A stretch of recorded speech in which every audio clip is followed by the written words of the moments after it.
This channel does not promote any violent, harmful, or illegal activities. All content provided by this channel is meant for an educational purpose only. হাওড়ায় এক মহিলার শ্লীলতাহানির অভিযোগ। Bond standard মোড় থেকে আটক হয়েছে এক মদ্যপ যুবক। স্বামীর বাইকে যাওয়ার সময় ওই যুবক গায়ে হাত দেয় বলে অভিযোগ মহিলার চিৎকারে অভিযুক্তকে ধরে ফেলে স্থানীয়রা। খবর দেওয়া হয় হাওড়া থানায়। পুলিশ এসে মদ্যপ যুবককে আটক করে। থানায় লিখিত অভিযোগ দায়ের করেছেন মহিলা। আমরা আসছিলাম হাওড়া থেকে, ঠিক আছে, ওনারা পিছন থেকে, জানি না, আমরা চিনি না, আমি অফিস থেকে রিটার্ন করছি, হঠাৎ করে এরকম ভাবে স্ল্যাপ করে উনি জাস্ট যান। এবার ফার্স্টে বুঝতেও পারিনি যে কিরকম ভাবে হলো। উনি পিছন থেকে গালাগালি দিয়ে ঘুরছে যখন, তখন আমরা বুঝলাম যে এরকম কিছু হচ্ছে। তো তারপরে আমরা গাড়িটা তাড়াতাড়ি এসে এখানটা ওকে ধরলো। কজন আসছিলেন আপনারা? আমি আর আমার হাজবেন্ড বাইকে আসছিলেন। হ্যাঁ। কোথাও কি আপনার কিছু ছিনতাই করা কিছু চিন্তা না, আমি তো জানি না, উনি জাস্ট এটা স্ল্যাপ করে বেরিয়ে গেলেন। যদি ছিনতাই করে তো তাহলে সে তাড়াবে। নজর রাখছি পরে খবরে। রোগী মৃত্যুকে কেন্দ্র করে আরামবাগ প্রফুল্লচন্দ্র সেন হাসপাতালে উত্তেজনা। ঠান্ডা লাগার সমস্যা নিয়ে হাসপাতালে ভর্তি হয়েছিলেন এক রোগী। প্রয়োজনীয় চিকিৎসা করা হয়নি, নার্সদের জানালেও পাল্টা ধমক দেওয়া হয় বলে অভিযোগ। নার্স ও ওয়ার্ড বয়দের বিরুদ্ধে খারাপ ব্যবহারের অভিযোগ। রোগীকে অন্যত্র নিয়ে যাওয়ার কথা বললেও নিয়ে যেতে দেওয়া হয়নি। মৃত্যু হয় মহিলার। এরপরই হাসপাতালে বিক্ষোভ দেখায় রোগীর পরিবার। পরিষেবা না পেয়ে হাসপাতাল থেকে রোগীদের অন্যত্র নিয়ে যাচ্ছেন পরিজনরা। আমার মাকে ইনজেকশন দিয়ে মারা দিয়েছে, ওরা দুটো ইনজেকশন দিয়েছে, তারপর থেকে আমার মায়ের মুখ দিয়ে রক্ত ঝরছে গো। যখনই ছুটি পেলছে তখনই রক্ত পড়ছে গো। আমি ডাক্তার বাবুকে ডাকতে যাই, ডাক্তার বাবু থাকে না। ডাক্তারবাবু সকালবেলায় এসে রাউন্ড দিয়ে গেল, দিয়ে আর কোনো ট্রিটমেন্ট নেই। সিস্টার দিকে বলতে গেলে তারা মুখরা করছে, তারা কোনো ট্রিটমেন্টই করছে না। সকাল থেকে শুধু বলছে যে ডাক্তার আসছে, ডাক্তার একবারও আসেনি। এই সন্ধ্যে 6টার সময়, 6টার পরে স্বপন সরকার আসলো, তখন অন্য ওয়ার্ডে দেখছে, তখন মারা গেল। মুম্বাইয়ের সমুদ্রে নৌবাহিনীর স্পিড বোটের ধাক্কা পর্যটকদের নৌকায়। নৌকো উল্টে 13 জনের মৃত্যু হয়েছে। ইঞ্জিন বিকল হয়ে নৌবাহিনীর স্পিড বোটের ধাক্কা। নৌকায় থাকা 99 জনকে উদ্ধার করা গেছে। যাত্রীদের উদ্ধারে নৌবাহিনীর 4টি হেলিকপ্টার, 11টি স্পিড বোটের ব্যবহার।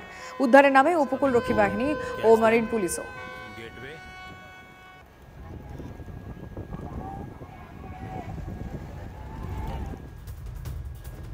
অন্যদিকে কুলতরের মই পিঠে ফিরল বাঘের আতঙ্ক। নদী পার হয়ে লোকালয়ে বাঘ মিলেছে বাঘের পায়ের ছাপ। গুড়গুড়িয়া ভুবনেশ্বরী গ্রাম পঞ্চায়েতের গুড়গুড়িয়া গ্রামে বাঘের আতঙ্ক। দুজন বাইক নিয়ে যাওয়ার সময় বাঘটিকে দেখে, তাদের চিৎকারে বেরিয়ে পড়ে স্থানীয়রা। বন দপ্তরকে খবর দেওয়া হয়। গ্রামে তল্লাশি চালাচ্ছে বন দপ্তর। যান পুলিশ কর্মীরাও। চলছে মশাল জ্বালিয়ে রাত প্রহরা। আতঙ্কে তো আছি, ভয় তো লাগবে, জাতিভীতি, বার হলেও ভয়, থাকলেও কি করে, ঘরে কবাট ফবাট খারাপ, বাড়িতে বেটা ছেলে নেই, ভয় তো আছে। বাঘ পার হয়েছে বললো। কারা বলবে? ওইখানে মুদিপাড়ায় দুটো বাইক গেছিল ছেলেরা, তাই বললো দিতে। আমাদের এখানে এলাকার লোকেরা সব এসে বোম টম ফাটাচ্ছে, লাইট দেখাচ্ছে। কতটা আতঙ্কে আছে? প্রচুর আতঙ্কে আছে। জলপাইগুড়িতে তুলকালাম পরিস্থিতি। পুলিশের সঙ্গে জনতার খণ্ডযুদ্ধ। কেন জানেন? পুলিশ বলছে শ্লীলতাহানির গুজবেই যত কাণ্ড। গ্রেফতার 20 জন। শ্লীলতাহানির অভিযোগে পথ অবরোধ, আর তাকে কেন্দ্র করেই জলপাইগুড়ির ময়নাগুড়ি রণক্ষেত্র।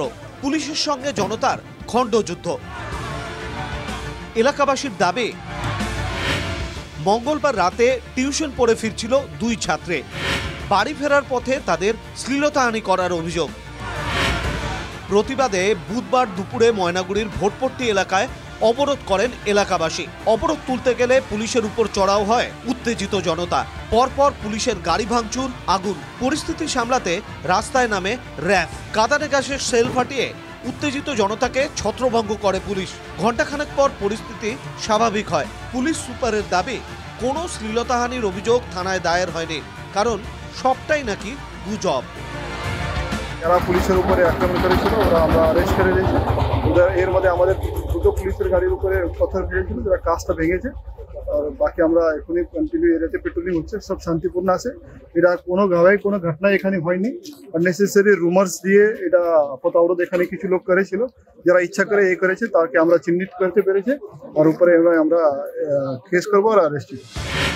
গুজব ছড়ানো পুলিশের কাজে বাধা ও হামলার অভিযোগে ইতিমধ্যেই ধরপাকড় করছে পুলিশ। নীলেশ সান্যালের রিপোর্ট, TV9 বাংলা। জাল পাসপোর্ট কাণ্ডে গ্রেফতার আরও এক ধৃতের নাম দীপঙ্কর দাস। ধৃতের বিরুদ্ধে জাল নথি তৈরির অভিযোগ। দীপঙ্কর দাসকে নিয়ে হরিদেবপুর তল্লাশি তদন্তকারীদের, আর সেখান থেকেই উদ্ধার হয়েছে প্রচুর জাল নথি ও নথি তৈরির সরঞ্জাম, কম্পিউটার, প্রিন্টার। এই নিয়ে জাল পাসপোর্ট কাণ্ডে গ্রেফতার 5। জাল পাসপোর্ট চক্রে দুর্নীতির ত্রিফলা। পুলিশ ডাকঘর পাসপোর্ট অফিসেই সোর্সের মধ্যে ভূত। জাল নোটের ভিত্তিতে তৈরি হচ্ছে পাসপোর্ট। এখন প্রশ্ন উঠছে, কোথায় নজরদারি? জাল নথি তৈরির গোড়ায় গলদ আটকানো সম্ভব হচ্ছে না কেন? কত বাংলাদেশি নাগরিকের হাতে ভারতীয় পাসপোর্ট? বাড়ছে উদ্বেগ।